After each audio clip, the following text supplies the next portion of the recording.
গ্যাস্ট্রিকের সমস্যায় ভুগছেন, বুক জ্বালা পোড়া, মুখ তেতো, মাঝে মাঝে বমি ভাব, এমনকি বমি হচ্ছে, পেটে অস্বস্তি লাগা, পেট ফাঁপা ভাব অনুভব করা, এই ধরনের গ্যাস্ট্রিক থেকে মুক্তি পেতে হলে আপনার দৈনন্দিন জীবনযাপন কেমন হওয়া প্রয়োজন, কি করলে আপনি গ্যাস্ট্রিক থেকে মুক্তি পেতে পারেন।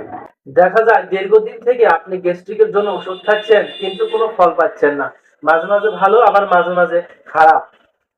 এই দীর্ঘদিনের গ্যাস্ট্রিক আর নয়, চলুন জেনে নেই গ্যাস্ট্রিকের সমস্যা থেকে মুক্তি পেতে হলে কেমন হওয়া প্রয়োজন আপনার লাইফস্টাইল। প্রতিদিন আপনার ডিনার হইতে হবে 8টা থেকে 8:30টার মধ্যে। ঠিক ডিনারের 2 ঘন্টা পরে ঘুমাতে যেতে হবে এবং ডিনারে হালকা পরিমাণে খাবার থাকতে হবে, বেশি ভারী খাবারগুলো ডিনারে রাখা যাবে না। যেমন হাই প্রোটিন, শর্করা, এই ধরনের খাবারগুলো, চর্বি জাতীয় খাবারগুলো ডিনারে কোনোভাবেই রাখা যাবে না। যতটুকু সম্ভব আপনাকে ডিনারে হালকা ধরনের খাবারগুলো খাইতে হবে। খাবারের কিছুক্ষণ পর হাঁটাচলা করতে পারেন, কারণ হাঁটাচলা করলে হজমের সাহায্যটা ভালো হয়। মশলা জাতীয় খাবার, ভাজা পোড়া খাবার, এগুলো খাওয়া যাবে না। চা, কফি, দিন শেষে এগুলো পরিহার করতে হবে।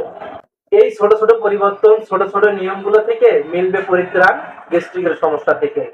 এই ধরনের গ্যাস্ট্রিক থেকে মুক্তি পেতে হলে কি খাবার খাবেন, কেমনে খাবেন, কিভাবে খাবেন, এই নিয়ে বিস্তারিত আলোচনা করা আছে আমার আগের ভিডিওতে। সেই ভিডিওর লিংক কমেন্ট বক্সে আছে, আপনারা সেই ভিডিও থেকে অবশ্যই দেখে নেবেন। ধন্যবাদ সবাইকে।